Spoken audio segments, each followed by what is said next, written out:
ಕರ್ನಾಟಕ ರಾಜ್ಯ ಉಪಚುನಾವಣೆಯ ಫಲಿತಾಂಶ ಹೊರಗೆ ಬಂದಿದೆ. 3ಕ್ಕೆ 3 ಕ್ಷೇತ್ರಗಳಲ್ಲಿ ಕಾಂಗ್ರೆಸ್ ಇಲ್ಲಿ ಜಯಬೇರಿಯನ್ನು ಬಾರಿಸಿದೆ.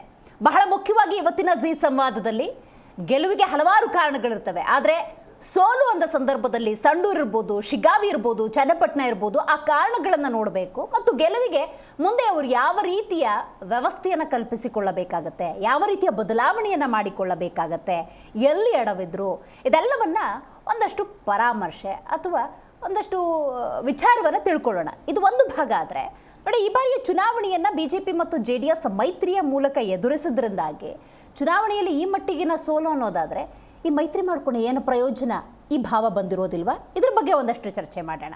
ರೈಟ್, ವಾಲ್ಮೀಕಿ ಮೂಡಾದಿಂದ ಹಲವಾರು ಹಗರಣಗಳನ್ನು BJP ಮತ್ತು JDS ಪ್ರಸ್ತಾಪ ಮಾಡಿದ್ರೂ ಕೂಡ 3 ಕ್ಷೇತ್ರಗಳಲ್ಲಿ ಕಾಂಗ್ರೆಸ್ ಇಲ್ಲಿ ಜಯಬೇರಿ ಬಾರಿಸುತ್ತೆ ಅನ್ನೋದಾದರೆ ಹಗರಣಗಳನ್ನು ಜನಸಾಮಾನ್ಯರು ಗಮನ ಹರಿಸಲೇ ಇಲ್ವಾ? ಹೀಗೆಲ್ಲ ಹಲವಾರು ಪ್ರಶ್ನೆಗಳು ಖಂಡಿತವಾಗ್ಲೂ ಉದ್ಭವಿಸುತ್ತೆ. ಕೂಲಂಕುಷವಾಗಿ ಇವತ್ತಿನ ಜಿ ಸಂವಾದದಲ್ಲಿ ಈ ಚುನಾವಣಾ ಫಲಿತಾಂಶದ ಕುರಿತಂತೆಯೇ ಮಾತಾಡೋಣ. ನಾನು ದಿವ್ಯಶ್ರೀ.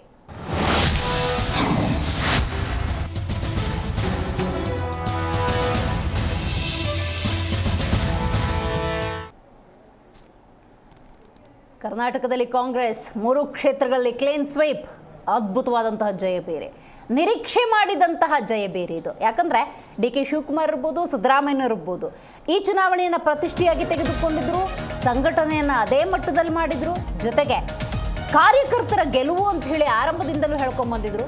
ವಿಶೇಷವಾಗಿ DK ಶಿವಕುಮಾರ್ ಅಂದಾಗ ನಾನೇ ಕಂಟೆಸ್ಟ್ ಮಾಡ್ತಾ ಇದ್ದೀನಿ ಅಂತ ಅಂದುಕೊಳ್ಳಿ ಅಂತ ಹೇಳಿ ಚುನಾವಣಾ ಪ್ರಚಾರದಲ್ಲಿ ಭಾಗಿಯಾಗಿದ್ದರು.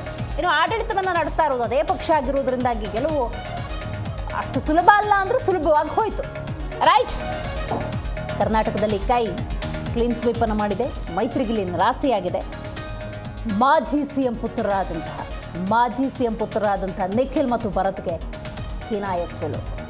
ಮತದಾನೋತ್ತರ ಸಮೀಕ್ಷೆಗಳೆಲ್ಲ ಜನರಿಂದ ಉಲ್ಟಾಗಿದೆ. ಇದನ್ನು ಫಸ್ಟ್ ಪಕ್ಕಕ್ಕೆ ಕೇಳಬೇಕು. ಅದೇನು ಸಮೀಕ್ಷೆಗಳು, ಅದು ಯಾವ ಆಧಾರದಲ್ಲಿ ಮಾಡ್ತಾರೋ ನಿಜಕ್ಕೂ ಕೂಡ ಗೊತ್ತಿಲ್ಲ. ಆ ಎಕ್ಸಿಟ್ ಪೋಲ್ ನೋಡಿಕೊಂಡು ಅದೆಷ್ಟು ಜನ ಕಂಗಾಲಾಗಿದ್ರು, ಅದೆಷ್ಟು ಜನ ಖುಷಿ ಪಟ್ಟಿದ್ರು. ಆದರೆ ಆ ಎಕ್ಸಿಟ್ ಪೋಲ್ಗಳು ಅಂತ ಏನು ಬರ್ತವೆ ಅವೆಲ್ಲವೂ ಕೂಡ ಹುಸಿಯಾಗಿದ್ದಾವೆ. ಇನ್ನು ಕೇಂದ್ರ ಸಚಿವರಾಗಿದ್ದಂಥ HD ಕುಮಾರಸ್ವಾಮಿ ಮತ್ತು ಸಂಸದರು ಅಂತ ಕರೆಸ್ಕೊಳ್ಳುವಂಥ ಬಸವರಾಜ ಬೊಮ್ಮಾಯಿ ಅವರ ಪ್ರತಿಷ್ಠೆಯ ಕಣವಾಗಿದ್ದಂತಹ ಚನ್ನಪಟ್ಟಣ ಮತ್ತು ಶಿಗ್ಗಾವಿ ಅಂದಾಗ ಈ ಸೋಲನ್ನು ಅವರು ಯಾವ ರೀತಿ ತೆಗೆದುಕೊಳ್ತಾರೆ ಅನ್ನೋದು ಬಹಳ ಮುಖ್ಯ. BJPಯ ಭದ್ರಕೋಟೆಯೂ ಹೌದು, ಚನ್ನಪಟ್ಟಣ ಅಂದಾಗ JDSನ ಭದ್ರಕೋಟೆಯೂ ಹೌದು. ನೋಡಿ, ಓವರ್ ಕಾನ್ಫಿಡೆನ್ಸ್ ಕಳೆದ ವಿಧಾನಸಭಾ ಚುನಾವಣೆಯಲ್ಲಿ BJPಗೆ ಎಕ್ಸ್ಪೀರಿಯನ್ಸ್ ಆಗಿದ್ದರೂ ಕೂಡ ಬಹುತೇಕ ಎಡವಿದ ಹಾಗೆ ಕಾಣ್ತಾ ಇದೆ ಶಿಗ್ಗಾವಿಯಲ್ಲಿ. ಇನ್ನು ಚನ್ನಪಟ್ಟಣ ಅಂದಾಗ ಹಲವಾರು ಬಾರಿ ಈ ಪ್ರಶ್ನೆಯನ್ನು ನಾನು JDS ವಕ್ತಾರರು ಕೇಳಿದ್ದೀನಿ. ಕೂಸು ಹುಟ್ಟೋಕ್ಕೆ ಮುಂಚೆ ಕುಲಾವಿ ಹೊಲಿಸಬಾರ್ದು ಅನ್ನೋಂಥ ಮಾತಿದೆ. ಚುನಾವಣೆ ಆದಮೇಲೆ ಸೆಲೆಬ್ರೇಷನ್ ಮೂಡು, ಪಟಾಕಿ ಸಿಡಿಸೋದೇನೋ, ಸಿಹಿ ಹಂಚೋದೇನೋ. ನೋಡಿ, ಫಲಿತಾಂಶ ಬಂದ ಮೇಲೆ ಸಂಭ್ರಮ ಅನ್ನೋದು ತೀರಾ ಸಹಜವಾಗಿರುತ್ತೆ. ಅದಕ್ಕೂ ಪೂರ್ವದಲ್ಲೇ ಆದಾಗ ನೋಡಿ, ಈ ಆಘಾತವನ್ನು, ಈ ನೋವನ್ನು, ಈ ಸೋಲನ್ನು ಪಕ್ಷ ಇರ್ಬೋದು, ಅಭ್ಯರ್ಥಿಗಳಿರ್ಬೋದು, ಆ ನಾಯಕರಿರ್ಬೋದು, ಕಾರ್ಯಕರ್ತರಿರ್ಬೋದು ಹೇಗೆ ಸಹಿಸ್ಕೊಳ್ಳೋದಕ್ಕೆ ಸಾಧ್ಯ? ಒಂದು ರೀತಿ ಈ ಚುನಾವಣೆ ಅನ್ನೋದು ಜನ ಕಲಿಸಿರುವಂಥ ಅತ್ಯದ್ಭುತ ಪಾಠ ಅಂತ ಹೇಳಿದ್ರೆ ತಪ್ಪಾಗೋದಿಲ್ಲ. ಮೊದಲನೇದಾಗಿ ಚನ್ನಪಟ್ಟಣ ಕ್ಷೇತ್ರಕ್ಕೆ ಬರೋಣ. ಒಂದಷ್ಟು ಮಾಹಿತಿ ಇದೆ, ಬನ್ನಿ ನೋಡೋಣ. ರೈಟ್, ಚನ್ನಪಟ್ಟಣ ಕ್ಷೇತ್ರ ಅಂದಾಗ ಇಲ್ಲಿ CP ಯೋಗೇಶ್ವರ್ ಮತ್ತು ನಿಖಿಲ್ ಕುಮಾರಸ್ವಾಮಿ ಕಂಟೆಸ್ಟ್ ಮಾಡಿದ್ದು. ಆಧುನಿಕ ಭಗೀರಥ ಅಂತ ಕರೆಸ್ಕೊಂಡಂತಹ CP ಯೋಗೇಶ್ವರ್ ಇಲ್ಲಿ ಗೆಲುವನ್ನು ದಾಖಲಿಸಿದ್ದಾರೆ. 1,13,388 ಮತಗಳನ್ನು ಪಡೆದುಕೊಂಡಿದ್ದಾರೆ. ನಿಖಿಲ್ ಕುಮಾರಸ್ವಾಮಿ 83,031. ಇಲ್ಲಿ ಗೆಲುವಿನ ಅಂತರ ಅಂತ ನೋಡೋದಾದರೆ 24,831. ಆರಂಭಿಕ ಹಂತದಲ್ಲಿ ನಿಖಿಲ್ ಕುಮಾರಸ್ವಾಮಿ ಮುನ್ನಡೆಯನ್ನು 200, 300, 205, 305 ಈ ಥರ ಪಡೆದುಕೊಳ್ತಾ ಇದ್ರು. ಆ ನಂತರ ಆ ಸಡನ್ ಸ್ವಿಂಗ್ ಏನಿದೆ ಅದು ಜಾರಿದ್ದಿದೆಯಲ್ಲ, 3,000, 6,000, 9,000 ಅಂತ ಹೇಳಿ CP ಯೋಗೇಶ್ವರ್ ಮುನ್ನಡೆಯನ್ನು ಕಾಯ್ದುಕೊಂಡ್ರು. ಅಂತೂ ಇಂತೂ ಚನ್ನಪಟ್ಟಣದ ಜನ ಕೈ ಹಿಡಿದಿರೋದು CP ಯೋಗೇಶ್ವರ್ ಅವರನ್ನು.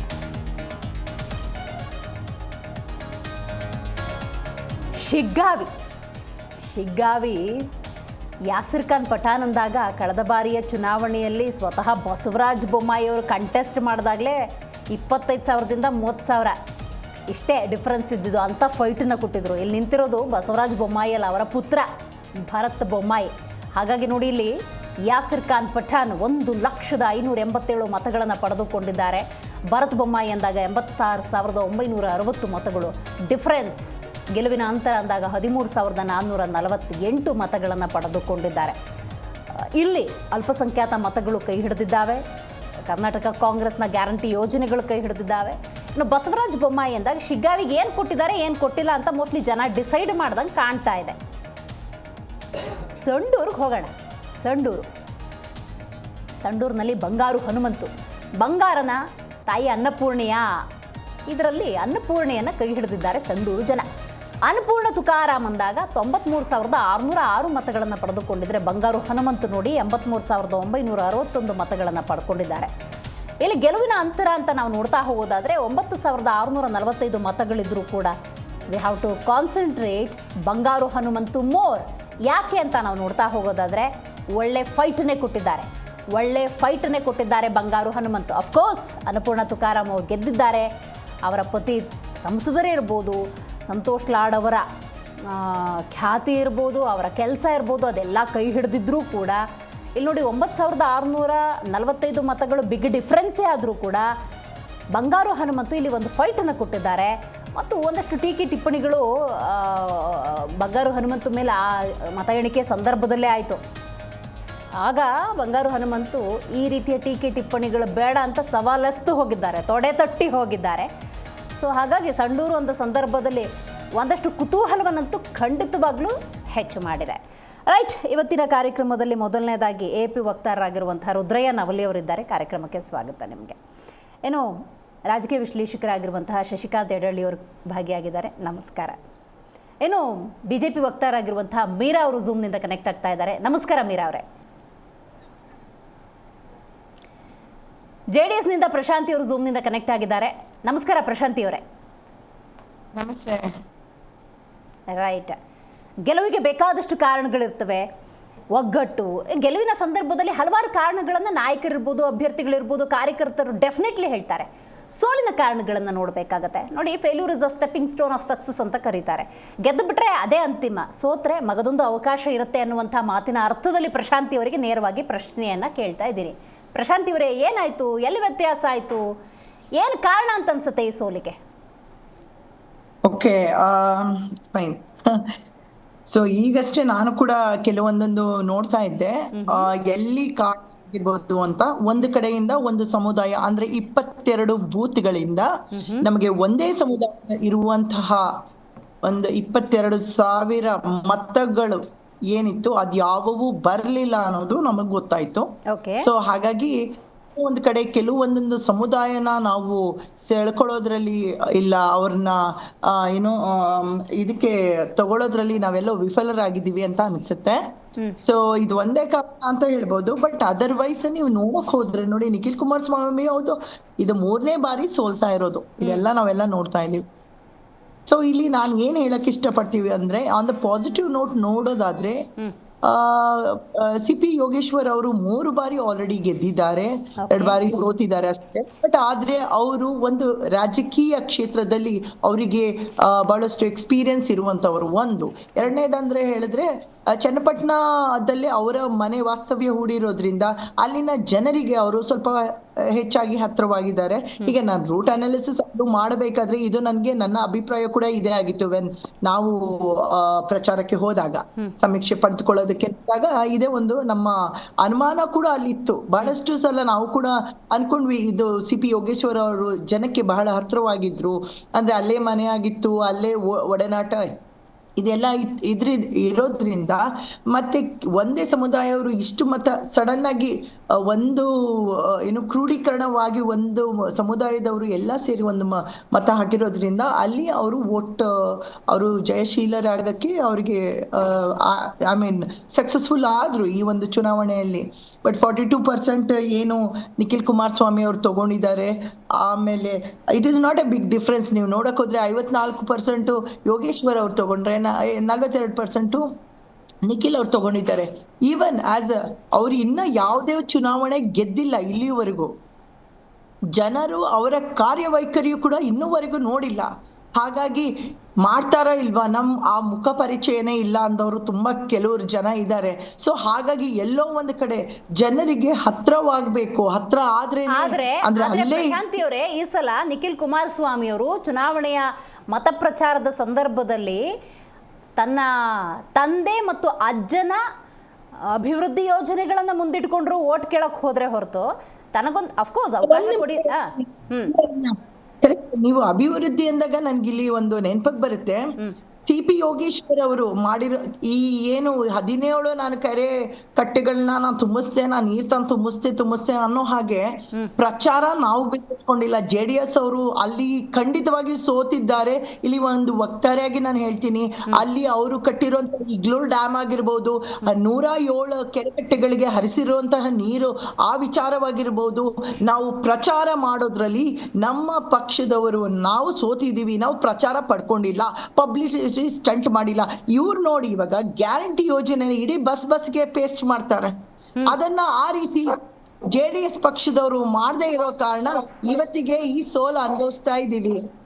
ಇವತ್ತಿಗೆ ಈ ಸೋಲು ಅನುಭವಿಸಕ್ಕೆ ಕಾರಣ ನಾವು ಪ್ರಚಾರದಲ್ಲಿ ಹಿಂದುಳಿದಿದ್ದೀವಿ. ನಾವು ಬಂಡೆಯಷ್ಟು ಕೆಲಸ ಮಾಡಿದ್ದೀವಿ, ಆದ್ರೆ ನಾವು ಪ್ರಚಾರ ಗಿಟ್ಸ್ಕೊಳ್ಳೋದಕ್ಕೆ ಸೋತಿದ್ದೀವಿ. ಅವರು ಖಾಲಿ ಈ ಗರಿಕೆ ಹುಲ್ಲಷ್ಟು ತೆಗೆದು ಈ ಕಡೆ ಇಟ್ಟಿದ್ದಾರೆ, ಆದ್ರೂ ಅವರು ಪ್ರಚಾರ ಅದನ್ನ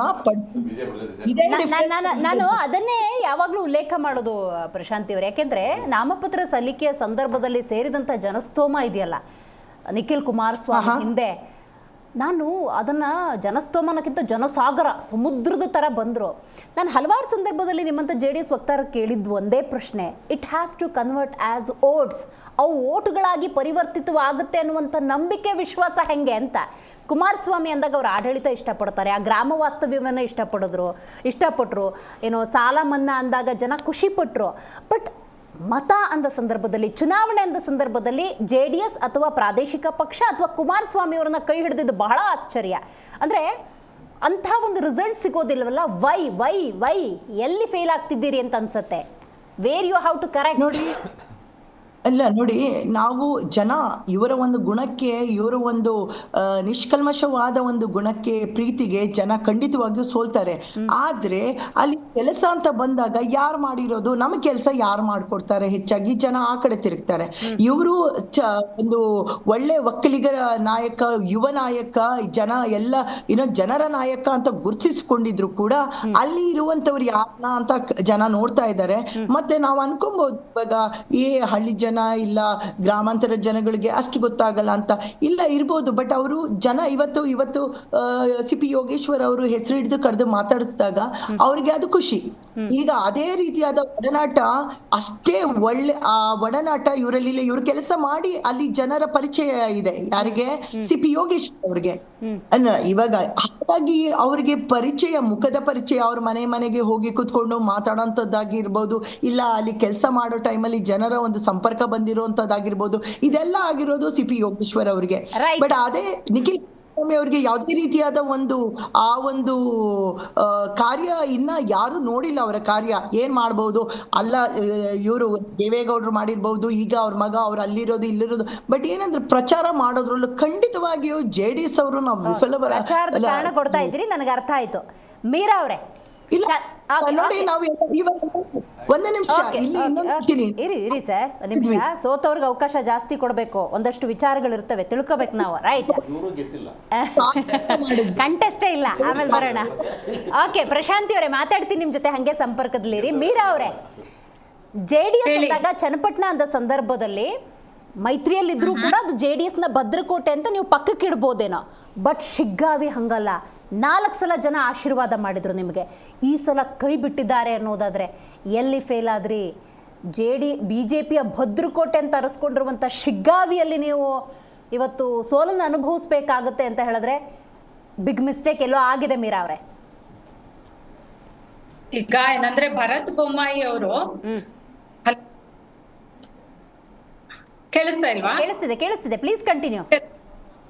ಈಗ ಭರತ್ ಬೊಮ್ಮಾಯಿ ಅವರು, ಈಗ ಬೊಮ್ಮಾಯಿ ಅವರು ಎಲ್ರಿಗೂ ಅಲ್ಲಿ ಚಿರಪರಿಚಿತ ಇರ್ತಕ್ಕಂಥವ್ರು. ಆದ್ರೆ ಭರತ್ ಬೊಮ್ಮಾಯಿ ಅವರು ಒಂದ್ ರೀತಿ ನ್ಯೂ ಕ್ಯಾಂಡಿಡೇಟ್ ತರ. ಕ್ಯಾಂಡಿಡೇಟ್ ತರ. ಹಾಗಾಗಿ ಜನರಲ್ಲಿ ಒಂದು ಗೊಂದಲದ ಭಾವನೆ ಇತ್ತು. ಮತ್ತೆ ಇನ್ನೊಂದು ಏನಂದ್ರೆ ಸ್ಟ್ರಾಟಜಿ ಮಾಡೋದ್ರಲ್ಲಿ ನಾವೆಲ್ಲೋ ಸ್ವಲ್ಪ ಎಡವಿದ್ವಿ ಅನ್ನುವಂಥದ್ದು. ಸೋಲನ್ನ ನಾವು ಸ್ವೀಕರಿಸ್ತೀವಿ, ಸೋಲು ಗೆಲುವು ಇದೆ. ಇದು ಪ್ರಥಮ ಬಾರಿ ಅವರು ಸೇಮ್ ನಿಖಿಲ್ ಕುಮಾರಸ್ವಾಮಿ ಅವರು ಹೇಗೆ ಪ್ರಶಾಂತಿ ಅವ್ರು ಹೇಳ್ದಂಗೆ ಇಂಟ್ರೊಡ್ಯೂಸ್ ಆಗಿಲ್ವೋ ಜನಗಳಿಗೆ, ಸೊ ಭರತ್ ಬೊಮ್ಮಾಯಿ ಅವರ ವಿಚಾರದಲ್ಲೂ ಕೂಡ ಅದೇ ಒಂದು ಕಾರಣ ಆಗಿರ್ಬೋದು. ಭರತ್ ಬೊಮ್ಮಾಯಿ ಅವರು ಅಷ್ಟು ಇಂಟ್ರೊಡ್ಯೂಸ್ ಆಗಿಲ್ಲ ಅಂದ್ರೆ ಅಕ್ಸೆಪ್ಟ್ ಮಾಡ್ಬೋದು, ಬಟ್ ನಿಖಿಲ್ ಕುಮಾರಸ್ವಾಮಿ ವಿಷಯದಲ್ಲಿ ನಾವು ಅಕ್ಸೆಪ್ಟ್ ಮಾಡೋದು ಬಹಳ ಕಷ್ಟ ಆಗುತ್ತೆ. ದುರದೃಷ್ಟ ಅದು. ಏನು ಮಾಡ್ಲಿಕ್ಕೆ ಈಗ ಜನರ ಒಂದು ಒಮ್ಮತ, ಅದನ್ನ ನಾವು ಒಪ್ಕೊಳ್ಳೇಬೇಕಾಗುತ್ತೆ. ಜನಾದೇಶವನ್ನ ನಾವು ಜನ ಯಾರಿಗೆ ಇದನ್ನ ವೋಟ್ ಹಾಕ್ತಾರೆ, ಇಷ್ಟಪಡ್ತಾರೆ ಅನ್ನೋದನ್ನ ನಾವು ಅದು ಒಪ್ಕೊಳ್ಳೇಬೇಕಾಗತ್ತೆ. ಬಟ್ ಅದೇ ರೀತಿ ಇರೋದಿಲ್ಲ, ಬದಲಾವಣೆಗಳಾಗ್ತಾ ಇರುತ್ತೆ. ರಾಜಕೀಯ ಅಂದ್ರೆ ಹಾಗೆ ಏನು ಆಗಲ್ಲ. ಈಗ ಕೆಲಸ ಮೀರವ್ರೆ, ಈಗ ಭರತ್ ಬೊಮ್ಮಾಯಿ ಅಂದಾಗ ಭರತ್ ಬೊಮ್ಮಾಯಿ ಅನ್ನುವ ಹೆಸರು ಹೊಸದಿರ್ಬೋದು, ಬಟ್ ಭರತ್ ಬೊಮ್ಮಾಯಿಗೆ ಸ್ವತಃ ಚುನಾವಣೆಗಳು ಹೊಸದಲ್ಲ. Bommai, SR Bommai, Basavaraj Bommai, Bharat Bommai, what about that legacy? ಆ ಪರಂಪರೆನ ನೀವು ಬಿಟ್ಕೊಟ್ಟಂಗಾಯ್ತಲ್ಲ. ಹೌದು, ಬಟ್ ಎಲ್ಲೋ ಕಡೆ ಇವ್ರದ್ದು ಏನ್ ಸ್ಟ್ರಾಟಜಿಗಳಿತ್ತು ಅಂದ್ರೆ ಲಾಸ್ಟ್ ಮೂಮೆಂಟ್ ಅಲ್ಲಿ ಇವರು ಹಣದ ವಿಚಾರದಲ್ಲಿ ಸಿಕ್ಕಾಪಟ್ಟೆ ವೋಟರ್ಸ್ಗೆ ತಲುಪಿಸಿರ್ತಕ್ಕಂಥದ್ದು.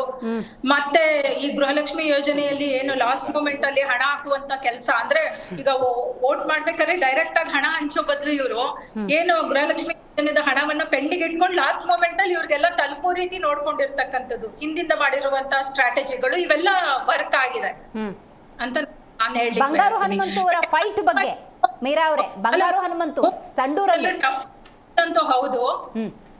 ಬಟ್ ಜನ ಯಾರನ್ನ ಈ ಬಾರಿ ಒಪ್ಕೊಂಡಿದ್ದಾರೆ ಅದಕ್ಕೆ ನಾವು ವಿರೋಧ ವ್ಯಕ್ತಪಡಿಸಿ ಮಾತನಾಡ್ಲಿಕ್ಕೆ ಆಗೋದಿಲ್ಲ. ಸೊ ಒಪ್ಕೊಳ್ಳೇಬೇಕು. ಹೇಳ್ಬಿಡಿ ಮೀರಾ ಅವರೇ, ಸಂಡೂರು ಬಂಗಾರು ಹನುಮಂತು ಅವ್ರು ಕೊಟ್ಟ ಫೈಟು 9,000 ಚಿಲ್ಲರೆ ಅಂತರ ಡಿಫ್ರೆನ್ಸ್. ಹೌದು, ಅದು ಕಾಂಗ್ರೆಸ್ನ ಕ್ಷೇತ್ರ ಸಂಡೂರು. ಅದರಲ್ಲಿ ಬಂಗಾರು ಹನುಮಂತ್ ಅವರು ಅಷ್ಟು ಹತ್ತತ್ರ ಬಂದು ಸೋತಿರ್ತಕ್ಕಂಥದ್ದು. ಮುಂದಿನ ಬಾರಿ ಅವ್ರು ಕೂಡ ಬಹಳ ಒಂದು ವಿಶ್ವಾಸದಿಂದ ಹೇಳಿದ್ದಾರೆ, ಮುಂದಿನ ಬಾರಿ ನೋಡಿ ನಾವ್ ಯಾವ ರೀತಿ ಗೆಲ್ತೀವಿ ಅಂತ ಹೇಳಿ ಅವ್ರು ಅಷ್ಟು ಮತವನ್ನ ತೆಗೆದುಕೊಂಡಿರ್ತಕ್ಕಂಥದ್ದು. ನಿಜವಾಗ್ಲೂ ಸಂಡೂರ್ ಬಗ್ಗೆ ಏನೋ ಅಷ್ಟೊಂದು ಇದು ಇಟ್ಕೊಂಡಿರ್ಲಿಲ್ಲ ಹೋಪ್ಸ್. ಬಟ್ ಶಿಗ್ಗಾವಿ ಮತ್ತೆ ಚನ್ನಪಟ್ಟಣ ನಾವು ಗ್ಯಾರಂಟಿ ಗೆಲ್ತೀವಿ ಅನ್ನುವಂಥದ್ದು ಕಾನ್ಫಿಡೆನ್ಸ್ ಇತ್ತು. ಅಲ್ಲಿ ಹೊಡೆತ ಅಂತಲ್ಲ, ಬಟ್ ಸಂಡೂರು ಬಂಗಾರು ಹನುಮಂತ್ ಅವರ ಮಾತನ್ನ ಅವರು ರಿಸಲ್ಟ್ ಬಂದ್ಮೇಲೆ ಏನ್ ಮಾತನಾಡಿದ್ರಲ್ಲ, ಯಾವ ರೀತಿ ಸೋಲ್ ಉಂಟಾಯ್ತು, ಯಾವ ರೀತಿ ಇವ್ರ ಹಣವನ್ನ ಹರಿಸಿದ್ದಾರೆ ಅಲ್ಲಿ ಅಂತ ಹೇಳುವಂತದ್ದು ಹೇಳಿದಾಗ ಕೆಲವೊಂದು ವಿಚಾರಗಳು ಸತ್ಯ ಇರ್ತಕ್ಕಂಥದ್ದು ಕಂಡು ಬರುತ್ತೆ. ಓಕೆ, ರೈಟ್, ಮಾತಾಡ್ತೀನಿ ಮೀರಾ ಅವರೇ, ಹಂಗೆ ಸಂಪರ್ಕದಲ್ಲಿ ರುದ್ರಯ್ಯ ಅವರೇ. BJP ಮತ್ತು JDS ಅಂದಾಗ ಆ ಸೋಲಿನ ಕಾರಣಗಳನ್ನು ಅವರು ಉಲ್ಲೇಖ ಮಾಡಿದ್ರು. ಅವ್ರಿಗೆ ಅನ್ಸುತ್ತೋ ಇಲ್ವೋ ಈ ಮತ ಚುನಾವಣೆ ಫಲಿತಾಂಶ ನೋಡಿದ ಹಲವರ ಚಿಂತನೆ ಏನಾಗಿದೆ ಅಂದರೆ, ಮೈತ್ರಿ ಮಾಡ್ಕೊಂಡು ಏನು ಪ್ರಯೋಜನ ಆಯಿತು? ಎರಡನೇ ಪಾಯಿಂಟ್, ಹಗರಣ ಅಂದ್ರಲ್ಲ, ಹಗರಣ ಜನ ಗಮನಿಸಲೇ ಇಲ್ಲ ಅಂತಾಯಿತು. ಏನು ಹೇಳ್ತಿರೋದ್ರ ಬಗ್ಗೆ? ಇಲ್ಲ, ಈ ಚುನಾವಣೆ ತುಂಬ ವಿಶೇಷವಾಗಿದೆ ಅಂತ ಹೇಳಿಕ್ಕೆ ಇಷ್ಟಪಡ್ತೀನಿ. ಯಾಕಂದರೆ ನೋಡಿ, ನ್ಯಾಷನಲ್ ಮಟ್ಟದಲ್ಲಿ ಹೇಳ್ಬೇಕಂದ್ರೆ ಜಾರ್ಖಂಡ್ ಇರ್ಬೋದು, ಮಹಾರಾಷ್ಟ್ರ ಇರ್ಬೋದು, ಪೂರ್ಣ ಪ್ರಮಾಣದ ಬಹುಮತ ನೀಡಿದ್ದಾರೆ ಜನ. ಅಂದರೆ ಆ ಜನರ ಪ್ರಬುದ್ಧತೆ ಮೆಚ್ಚಲೇಬೇಕಾಗಿದೆ, ಅದಕ್ಕೆ ಅಭಿನಂದಿಸಲೇಬೇಕು ಫಸ್ಟ್. ಎರಡನೇ ವಿಷಯ ಏನಂದರೆ, ಇಲ್ಲಿ ಕರ್ನಾಟಕ ವಿಷಯ ಬಂದಾಗ ನಿಮಗೆ ನಿಖಿಲ್ ಕುಮಾರಸ್ವಾಮಿ ಇರ್ಬೋದು, ಭರತ್ ಬೊಮ್ಮಾಯಿ ಇರ್ಬೋದು, ಇವ್ರು ಯಾರು ಮಾಜಿ ಮುಖ್ಯಮಂತ್ರಿಗಳ ಮಕ್ಕಳು. ಇವ್ರ ಸೋಲಿಗೆ ಪ್ರಮುಖ ಕಾರಣ ಏನು ಗೊತ್ತಾ? ಇವರು ಲೋಕಲ್ ಅಲ್ಲ. ಅಂದರೆ ಅಲ್ಲಿರೋ ಸ್ಥಳೀಯ ನಾಯಕತ್ವ ಹೊಂದಿರೋ ಅಲ್ಲ, ಅಲ್ಲಿ ಸ್ಥಳೀಯರಲ್ಲ ಇವರು. ಇವಾಗ ಯೋಗೇಶ್ವರ್ ಸ್ಥಳೀಯರು. ನೀವು ಈ ಕಡೆ ಬೊಮ್ಮಾಯಿ ಅವ್ರ ಭರತ್ ಬೊಮ್ಮಾಯಿ ವಿಷಯ ಬಂದ್ರೆ ಅವರು ಪಠಾಣವ್ರು ಕೂಡ ಲೋಕಲ್ ಅವರೇ. ಇವ್ರು ಬೊಮ್ಮಾಯಿ ಅವರು ಅಲ್ಲಿ ಇರೋದಿಲ್ಲ ಆಯ್ತಾ. ಲೋಕಲ್ ಒಂದು ವಿಷಯ ಆಯಿತು. ಎರಡನೇ ವಿಷಯ ಏನಂದರೆ, ಜನರು ಇವರು ಫ್ಯಾಮಿಲಿ ಪಾಲಿಟಿಕ್ಸ್ ಅಂದರೆ ಇವ್ರು ಲೆಗಸಿನೇ ಮೇಂಟೈನ್ ಮಾಡ್ಕೊಂಡು ಹೋಗ್ಬೇಕಾ, ನಾವು ಬೇರೆ ಕಾರ್ಯಕರ್ತರು ಇಲ್ವಾ?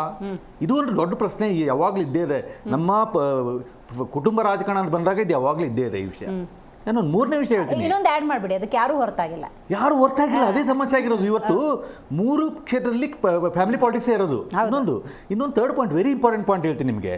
ಒಬ್ಬ ಮಾಜಿ ಮುಖ್ಯಮಂತ್ರಿ, 2 ಸರಿ ಮುಖ್ಯಮಂತ್ರಿ ಆಗಿರುವಂಥ ಕುಮಾರಸ್ವಾಮಿ ಅವರು ಇವತ್ತು ಕೇಂದ್ರ ಸಚಿವರು, ಉನ್ನತ ಬೃಹತ್ ಕೈಗಾರಿಕಾ ಸಚಿವರು ಇದ್ದಾರೆ. ಅವರು ವಿಧಾನಸೌಧದಲ್ಲಿ ಹೇಳ್ತಾರೆ, ಏನಂತ ಹೇಳ್ತಾರೆ ಹೇಳಿ? ಏನು ಚುನಾವಣೆ ಚಿಂತೆ ಮಾಡಬೇಡಿ, ಲಾಸ್ಟ್ ಕೊನೆಯ 15-20 ದಿವಸ ಹೋಗಿ ಎಲ್ಲ ಸಂಪನ್ಮೂಲ ಕ್ರೋಢೀಕರಣ ಮಾಡಿಬಿಟ್ಟು ಹೋಗ್ಬಿಟ್ಟು ಚುನಾವಣೆ ಮಾಡಿ ಗೆಲ್ಲಿ, ಮೊದಲೇ ಜನರ ಜೊತೆ ಹತ್ರ ಇರಬೇಡಿ ಅಂತ ಹೇಳ್ತಾರೆ. ಒಬ್ಬ ಮಾಜಿ ಮುಖ್ಯಮಂತ್ರಿ ಹೇಳೋ ಮಾತುಗಳಿವು. ಮಾಜಿ ಪ್ರಧಾನಿ ಚುನಾವಣೆ ಹಂಗ್ ಮಾಡ್ಬಾರ್ದು ಅಂತ ಪಾಠ ಅಂದ್ರೆ ಕಲಿಸಿದ್ದೀರಾ? ಅಂದ್ರೆ ಜನರು ಮೂರ್ಖ ಅನ್ಕೊಂಡಿದಾರ ಇವ್ರು ಅಂತ. ಅಂದ್ರೆ ಜನರ ಹತ್ರ ಇದ್ದಷ್ಟು ನಿಮ್ ಸಮಸ್ಯೆಗಳು ಜನರಿಂದ ದೂರಿರಿ. ಕೇವಲ 15-20 ದಿವಸ ಮುಂಚೆ ಎಲ್ಲ ಸಂಪನ್ಮೂಲ ಅಂದ್ರೇನು, ದುಡ್ಡು ಕೊಟ್ಬಿಟ್ಟು ವೋಟರ್ನ ಖರೀದಿ ಮಾಡಿ ಚುನಾವಣೆ ಗೆಲ್ಲಿ ಇಷ್ಟೇ ಅಂತ ಹೇಳ್ತಾರೆ. ಅದೇ ಆಮೇಲೆ ಇವರು ನಮ್ಮ ಪ್ರಶಾಂತಿ ಮೇಡಮ್ ಅವರು ಹೇಳ್ತಾ ಇದ್ರು ಸಮುದಾಯ ಅಂತ ಹೇಳ್ಬಿಟ್ಟು ಒಂದು 22 ಬೂತ್ಗಳಲ್ಲಿ ಸಮುದಾಯನ ಓಲೈಸಕ್ಕೆ ಆಗ್ಲಿಲ್ಲ. ಇವತ್ತು ರಾಜಕಾರಣ ಎಲ್ಲಿ ಬಂದ್ಬಿಟ್ಟಿದೆ ಅಂದ್ರೆ ಜಾತಿ ರಾಜಕಾರಣ ಅನ್ನೋದು ಮುಂಚೆನೆ ಬಂದ್ಬಿಟ್ಟಿದೆ. ಯಾರಾದ್ರೂ ಅಭಿವೃದ್ಧಿ ಮೇಲೆ ಯಾರಾದ್ರೂ ಚುನಾವಣೆ ಮಾಡ್ತಾ ಇದಾರ? ನಾ ಈ ಕೆಲಸ ನಾನು 100 ಶಾಲೆಗಳು ಕಟ್ಟಿದ್ದೀನಿ, 100 ಆಸ್ಪತ್ರೆ ಕಟ್ಟಿದ್ದೀನಿ, ಬಡವರಿಗೆ ಆ ಮನೆಗಳು ಕಟ್ಟಿದ್ದೀನಿ, ಇವ್ರಿಗೆ ನೀರು ಕೊಟ್ಟಿದ್ದೀನಿ, ಈ ನೀರಾವರಿ ಕೆಲಸ ಮಾಡಿದ್ದೀನಿ, ಈ ರಸ್ತೆಗಳು ಮಾಡಿದ್ದೀನಿ. ಯಾವೊಬ್ಬ ರಾಜಕಾರಣಿ ಇವತ್ತು ನಮ್ಮ ಅಭಿವೃದ್ಧಿ ಮೇಲೆ ರಾಜಕಾರಣ ಮಾಡ್ತಾ ಇದಾರ? ಇದು ತುಂಬಾ ಬೇಜಾರಾಗುತ್ತೆ. ಅನುಭವ ವಿಷಯ ಹೇಳಿದ್ರು. ನಿಜವಾಗ್ಲೂ ಅನುಭವದಲ್ಲಿ ಏನಂದ್ರೆ ಅವರು ಅನುಭವ ನಿಜವಾಗ್ಲೂ ಇರಲಿಲ್ಲ, ಆದ್ರೆ ಅವ್ರ ಹಿಂದ್ಗಡೆ ಇರೋರು ಯಾರು ದೊಡ್ಡ ಅನುಭವಸ್ಥರು. ಅದಕ್ಕೆ ಈ ಮೇಲಿನ ಕಾರಣಗಳಿದಾವಲ್ಲ, ಆ ಅನುಭವಗಳೇನಾದ್ರೆ ನಗಣೆ ಅದು ಅಷ್ಟೇ ವಿಷಯಗಳು. ಆಮೇಲೆ ನಾಯಕತ್ವ ಬಗ್ಗೆ ಹೇಳಬೇಕಾಗಿದೆ ವಿಷಯಗಳು ತುಂಬಾ ಇಂಪಾರ್ಟೆಂಟ್. ನೋಡಿ, ಜಾರ್ಖಂಡ್ ಅಲ್ಲಿ ಸುರೇನ್ ಒಂದು ಒಳ್ಳೆ ನಾಯಕತ್ವ ಇದೆ ಸ್ಟೇಟ್ ಅಲ್ಲಿ, ಆದ್ರೆ ಮಹಾರಾಷ್ಟ್ರದಲ್ಲಿ ಆ ಥರ ನಾಯಕತ್ವ ಇರಲಿಲ್ಲ. ಅಲ್ಲಿ ಏನಂದ್ರೆ ಗೊಂದಲ ಇತ್ತು.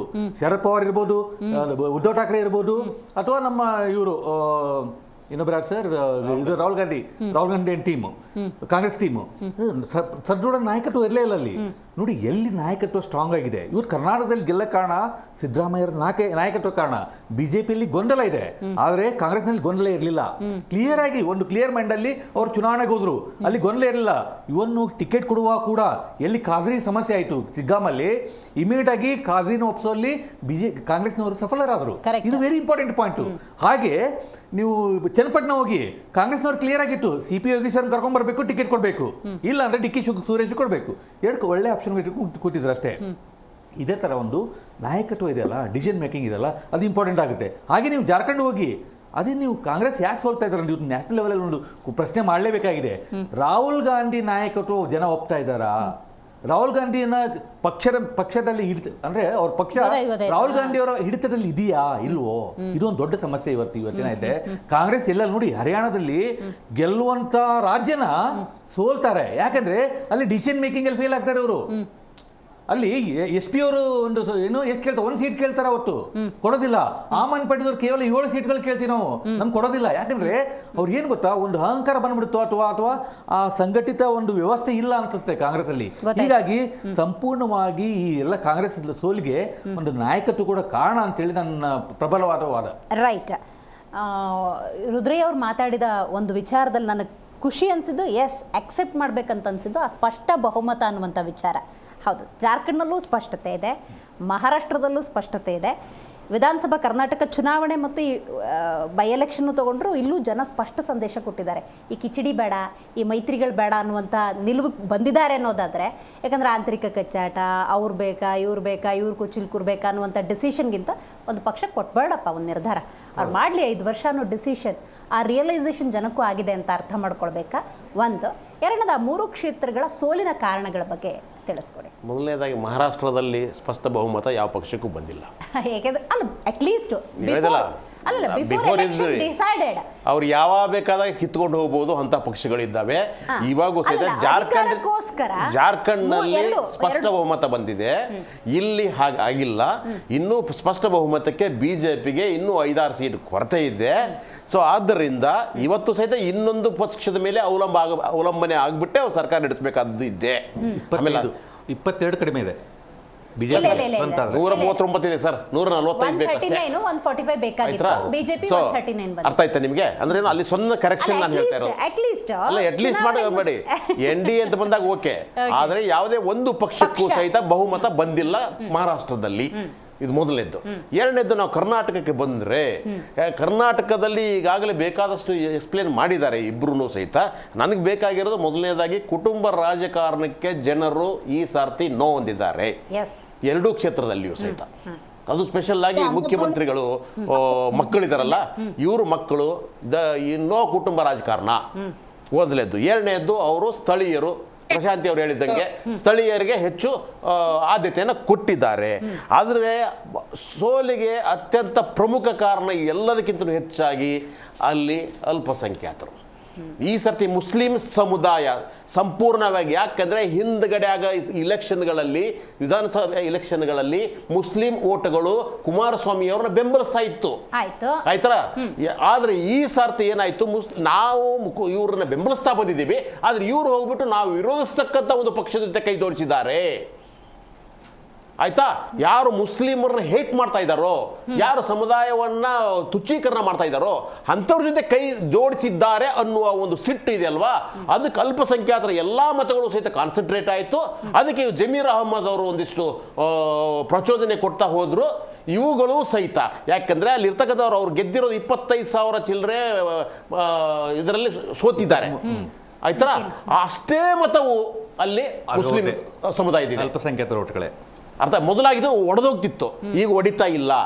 ಆದ್ರೆ ಅಲ್ಲಿ ಮತ ವಿಭಜನೆ ಆಗಿದ್ದು ಯಾರ್ದು? ಒಕ್ಕಲಿಗರದು. ರೈಟ್, ಅಲ್ಲಿಗೆ ಬರ್ತೀನಿ ಸರ್. ಮತ ವಿಭಜನೆ ಅಂದ ಸಂದರ್ಭದಲ್ಲಿ, ರೈಟ್, ಮತ ವಿಭಜನೆ ಅಂದ ಸಂದರ್ಭದಲ್ಲಿ ಒಕ್ಕಲಿಗ ಮತಗಳು ಒಡೆದಿದ್ದಾವೆ ಅನ್ನುವಂಥ ವಿಚಾರವನ್ನ ಪ್ರಸ್ತಾಪ ಮಾಡಿದ್ರು. HD ಕುಮಾರಸ್ವಾಮಿ ಅಂದ್ರೆ ನಿಖಿಲ್ ಕುಮಾರಸ್ವಾಮಿ ತಗೊಳ್ಳಿ, CP ಯೋಗೇಶ್ವರ್ ತಗೊಳ್ಳಿ, DK ಶಿವಕುಮಾರ್ ತಗೊಳ್ಳಿ, ಒಕ್ಕಲಿಗ ಸಮುದಾಯಕ್ಕೆ ಸೇರಿದವರು. ಒಬ್ರು ಮತ ಪಡ್ಕೊಂಡಿದ್ರು, ಒಬ್ರು ಕಳ್ಕೊಂಡಿದ್ದಾರೆ.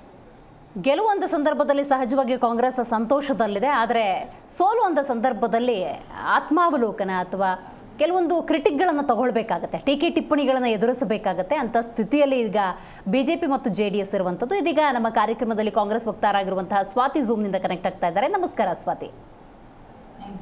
ರೈಟ್, ಮಾತಾಡ್ತೀನಿ, ಹಾಗೆ ಸಂಪರ್ಕದಲ್ಲಿರಿ.